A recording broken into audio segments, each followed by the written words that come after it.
Fashion Design 203. History and Survey of Women's Undergarments. 8 a.m. 8 a.m.? They must be trying to keep out the riffraff.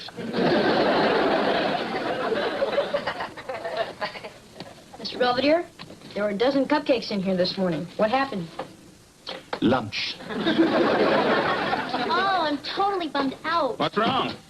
I have to kill and dissect a frog for biology. All right! What kind of knife are you going to use? You know, you think when I take a salamander apart, we like to use an X-Acto 507. It's a precision instrument, so you get a lot less gushy stuff squirting in your face. It's just there's a happy little frog hopping around. His name is Travis, croaking love songs to his little frog girlfriend. And then he meets me. The next thing he knows, he's spread-eagled in a cake pan, spraying frog guts all over Mr. Sorokin's biology class. Perhaps it's not the night for split pea soup. That's it, George. That's the last time I go shopping with you. Oh, come on, Mark, lighten up. Did you really think you could sneak through the 10 items or less line with 12 items? At least I didn't flirt with the meat man to get more giblets. Hi, guys. Hi, honey. Hey. Oh, how are you coming with your class schedule? Scuba diving, co-ed volleyball, discussion of current magazines. Kev, you going to college or Club Med? Take it easy, Dad. I'm still finding myself. Could have found Jimmy Hoffa by now. Okay. Trouble in paradise?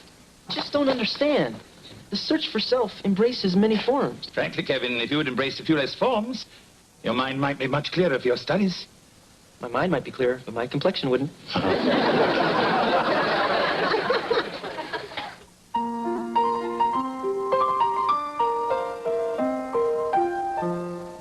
Streaks on the china, never mattered before. Who cares when you drop kicked your jacket as you came through the door? No one glared. According to our new rival, life is more than mere survival, and we just might live a good life yet.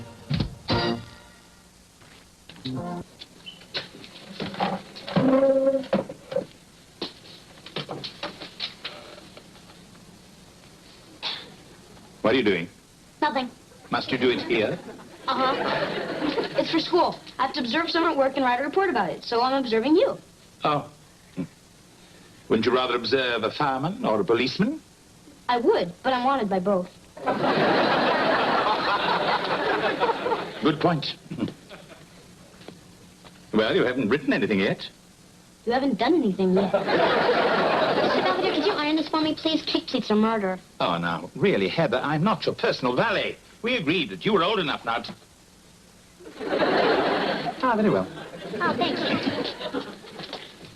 And while you're at it, please be sure to note, I don't do windows. Stop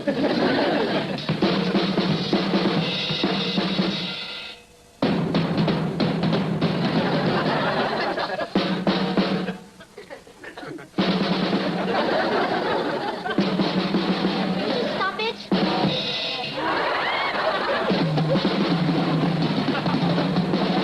Hey, Kev, what's up? Listen, I've been thinking about school and I came up with a plan. Oh, yeah, what? I'm going to be a drum major. You mean the guy that wears the big hat and leads the band at halftime? No, Dad. I'm going to major in music so I can be a professional drummer. But drumming isn't a real profession. It's sort of like a hobby. How can you say that? Well, she's heard you play. It's just that we wanted you to go into something with a future, something secure.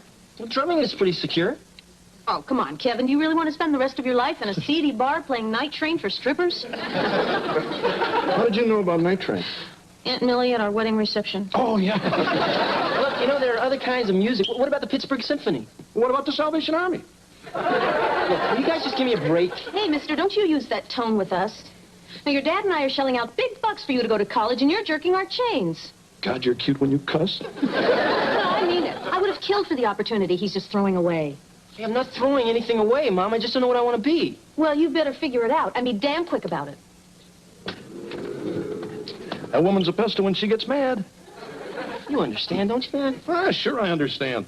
I mean, when I was your age, I wanted to be a professional ball player. What happened? Nobody wanted me. Between you and me, I think it was a racial thing.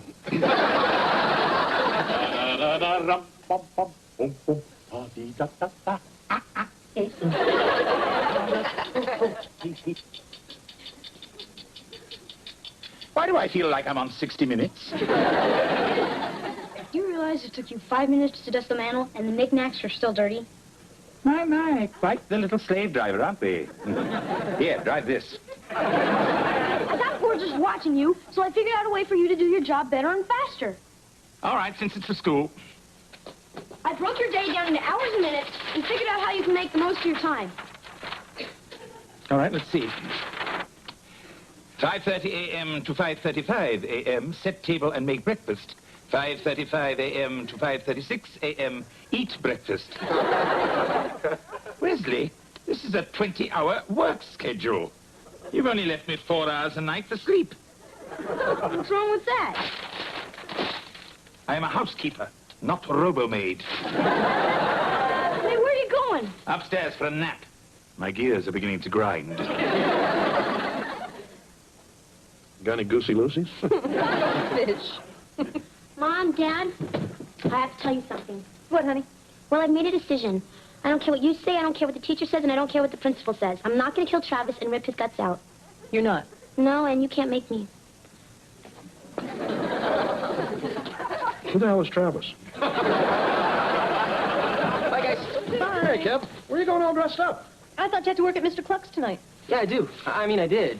Tonight's my last night, and the guys are throwing me a goodbye party. You quit Mr. Cluck's? I sure did. But I thought you loved that job. Yeah, aren't you the one that called deep fat frying a spiritual adventure? That was before. Before what?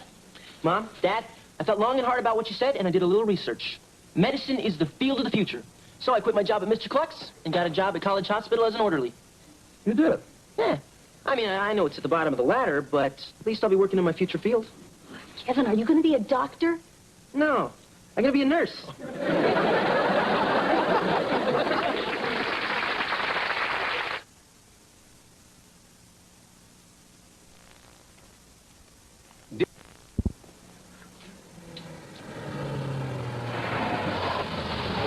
He's home. All right. Now, don't say anything about nursing. You let him bring it up. Yeah, right.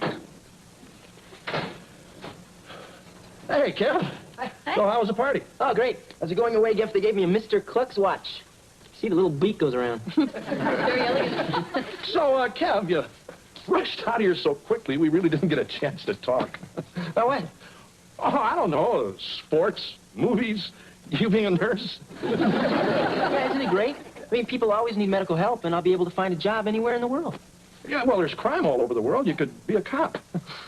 Or a fireman. They help people, and they even get to take their dogs to work.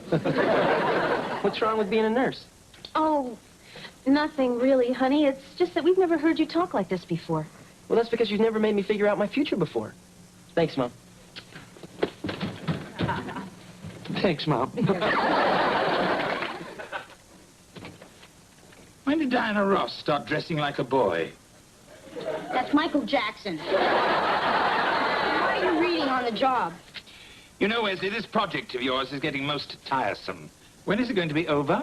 When you reach peak efficiency? Hey, Mr. Belvedere, hey, Les. Hi, Heather. What have you got there? Frog legs. So you went through with the dissection? Nope, I bought them at a French restaurant. I don't understand. Well, I figured I could take them to class, tell Mr. Sorokin that I dissected Travis at home, and somehow the rest of them just dragged away. Very creative. But how are you going to explain the breading? Skin condition? Nice try, but I don't think your teacher will buy it. Have a snack.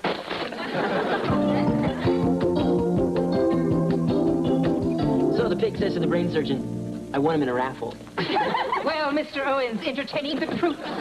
No, Nurse Hawkins. Mr. Owens, I realize you're here to learn about nursing, but you can't absorb it through personal contact. Yes, ma'am. Tell me, why hasn't the East Wing floor been mopped? It has. Well, Mr. Donchi in 312 didn't quite make it down the hall and unmopped it. Do it again. Okay. Has the cafeteria trash been emptied? That was next on my list. Or the linen cart taken to the basement? Right. Mr. Owens, the needs of a hospital don't slow down for the needs of your hormones. Now get cracking or get another job. Sir.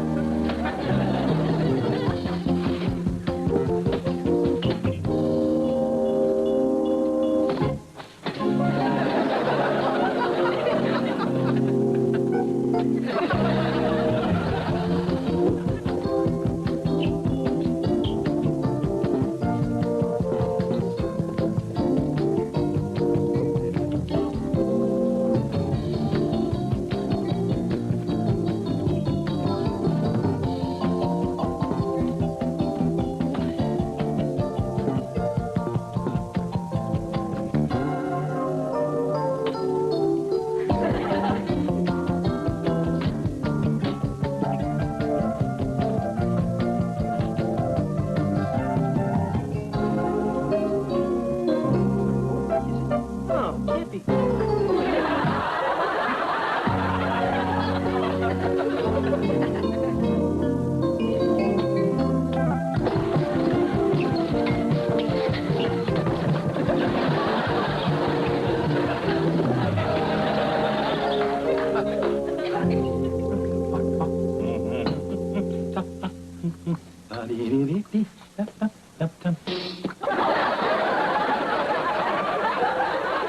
Sitting down on the job again, Mr. Belvedere? Another stunt like this, and I'll sit on you. Okay. I was just trying to help you be more efficient. I don't need your help, and from now on, the whole project is cancelled, school or not. Gee, sorry, Mr. Belvedere. I didn't mean to be so rough on you. Just thought I could prove that you can teach an old dog new tricks. A moment. Who are you calling an old dog? I didn't mean old exactly. Well, then what did you mean? Tired? Antiquated? Over the hill? Isn't that good? Where's that work schedule you made? You tore it up. Yeah, well, make out another, and this time don't spare the housekeeper. Well, go on. You're wasting valuable work time. Old dog, indeed.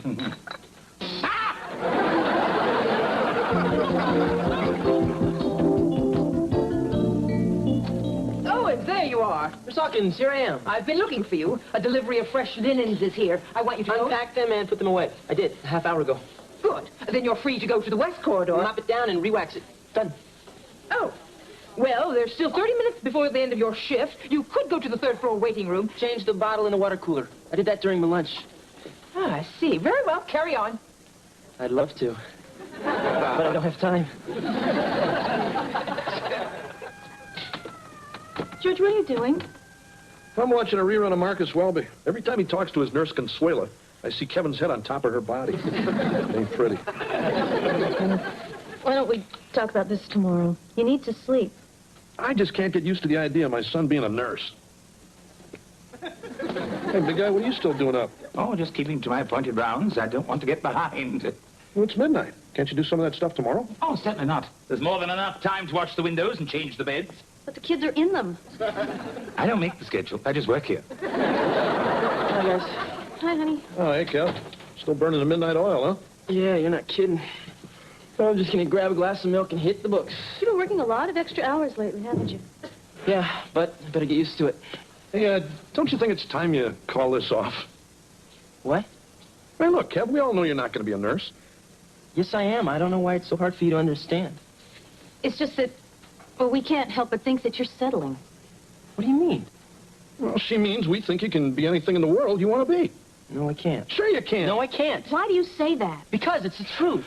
I mean, all my life you've been feeding me that line, and all my life I've been wondering what was wrong with me because I couldn't do everything perfectly. You do lots of things perfectly. Oh, yeah? Like what? Look, I'm an average guy. I get average grades. Well, nursing is something that's better than average. It's honest, and it's decent, and whether you like it or not, that's what I'm going to do. I think we handled that well.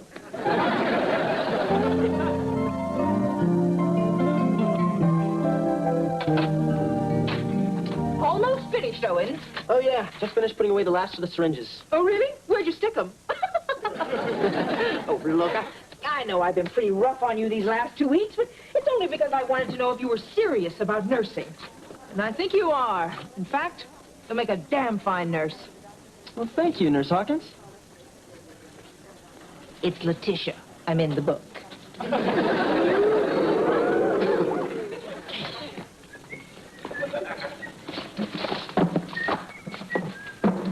Nurse Owens, I presume? Oh, hi, Miss Belvedere. What are you doing here? My gout. I'm afraid trying to keep up with Wesley has brought on an attack. Oh, that's too bad. Well, here, sit down. Ah, Hey, you know, if you elevate that foot, it'll relieve some of the pressure. Thank you. Kevin. Yeah. You know, your parents are pretty upset about your choice of vocation. Yeah, I know, but they'll just have to get over it. You're not just doing it to get even with them, are you? If I wanted to get even, I'd be a tennis bum. I see your point. Well, listen, I better get back to work. Oh, go right ahead. I'll just sit here a while. Any place without Wesley is extremely restful. Stop it! Oh, you know, I'm not... What's she saying? Well, it's just a wild guess, but I believe she's telling us she's about to have a baby. What? You can't do that. I'm not a doctor. What? She says, Wait here. I'll go get a doctor, okay? I'll I'll go and get him a doctor. Kevin, she's not sitting bull. Doctor, the ER stat. Emergency. A woman having a baby. Kevin, I think we're going to need some help. Don't worry. A doctor is coming. The baby.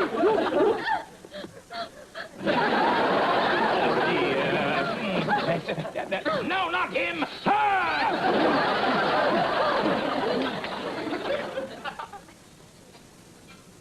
What are you guys doing here? What happened? Hey, you hit your head when you passed out. Oh, great. Yeah, we hear you saw a lady have a baby. No, I saw a lady about to have a baby. Then I saw linoleum. Is everything okay? Yeah, I guess Belvedere had pretty much delivered the baby by the time the doctor got there. Yeah, and the lady was so grateful, she named her son Belvedere. Well, I better get back to work. No. You're, pretty serious about this, aren't you? Yeah. Then we're with you all the way. Huh? Well, it's just we thought about it, and we finally realized that we've been trying to get you to do stuff we wanted you to do. The thing is, we know how tough it is out there, so if we get a little carried away, it's just because we love you. Thanks, Mom. So if you want to be a nurse, it's okay with us. In fact, we don't even care if you want to become an Avon lady. Or a fuller brush man. You know what I mean. Splendid. Now that we've got Kevin's future settled, could we all get some sleep? Oh, Miss Belvedere, how you doing? Not half as well as I'll be doing after visiting hours are over. Okay. We don't have to have a hospital fall on us. Come on, Marsh, let's get the car. Night, Dad. Mr. Belvedere, would it be okay if the kids said goodbye before we left? No. Absolutely. Delighted to see you. Come over here. How you feeling, Mr. Belvedere? Well, dear, frankly, I felt better. Here, I brought you a present from the vending machine. A Zagnut. How nice. Well, how did everything go in biology class? I got an F. What happened? I tried to set Travis free, except that he got loose in the classroom and started hopping around. Then Angela saw him and freaked. She tripped over a desk, fell on him, and squashed him. Did Angela get an F, too? No, she managed to scrape an F at Travis off of her jacket to get a C. Oh. Well, I better get going. You take care of yourself, Mr. Belvedere. Thank you, dear. Look, I'm sorry you're in here. I guess it's all my fault. Oh, nonsense. It's my fault entirely. I shouldn't have tried to follow that crazy work schedule. Yeah, that. I'm sorry I cost you a grade by not finishing your school assignment. You didn't cost me anything. Actually, I won $5. Oh, how's that? See, this wasn't really a homework assignment. It was more of a bet that I made with Howie Huffnagel. It was. Howie said that his housekeeper could do more in 24 hours than you could, so I bet him. I wonder if I could commit murder by pleading insanity. You can't get out of bed. You're in one of those hospital camps. Yeah, well, that makes two of us that better watch our backsides, eh?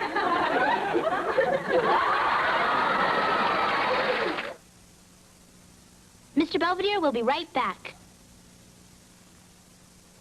As of this entry, I'm feeling much better. Actually, my gout attack disappeared 2 days ago.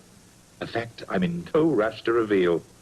As long as George is paying the bills, I might as well get some well-deserved rest. Kevin continues to work in the hospital to see if he's cut out for medicine. George has begun to accept the idea of his son becoming a nurse. Mrs. Owens has not only accepted it, but has begun to hope that Kevin might one day marry a doctor. I think his chances are excellent. After all, there's nothing more attractive than a competent nurse.